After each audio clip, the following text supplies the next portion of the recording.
నాకు తెలియదు. ఓకే, గుడదల్లో 100 చదరపు గజాలు ఉంది, మధ్యలపాలెంలో 300 చదరపు గజాలు ఉంది. ఇది ప్రభుత్వం చేసినటువంటి ఎంక్వైరీలో నీ పేరు మీద ఉన్నటువంటి 400 చదరపు గజాలకు సంబంధించి దీని ప్రాపర్టీ వర్త్ ఎంతో తెలుసా? గవర్నమెంట్ వాల్యుయేషన్ ఎంతో తెలుసా?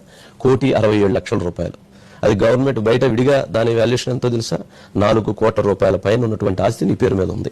4 కోట్లకి 700 కోట్లకి చాలా డిఫరెన్స్. రీతు మీద ఉన్నటువంటిది 4 కోట్లు అయితే శ్రీకాంత్ మీద ఉన్నటువంటిది 180 కోట్లు. శ్రీకాంత్ తండ్రి మీద ఉన్నటువంటి శేషుబాబు మీద ఉన్నటువంటిది, వాళ్ళ తండ్రి మీద ఉన్నటువంటిది దాదాపు 300 crores. ఇదంతా కూడా గవర్నమెంట్ వాల్యుయేషన్ ప్రకారంగా.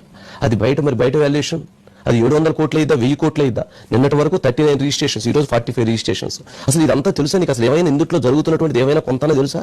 నాకు తెలిసింది పెట్టిన తమ్నైల్స్ 700 కోట్లు గోవా రూములు తప్ప నాకేమీ తెలియదు. 700 కోట్లు అని అంటే ఫస్ట్ 700 కోట్లు అని రాగానే సర్లే ఏదో అనుకుంటున్నారు, 700 కాబట్టి 1000 కోట్లు అని అనుకోండి, ఎలా అయినా ఆనందపడండి అనే దాంట్లోనే ఉన్నాను నేను. అప్పటి వరకు నేను సరే ఏం రాసినా కూడా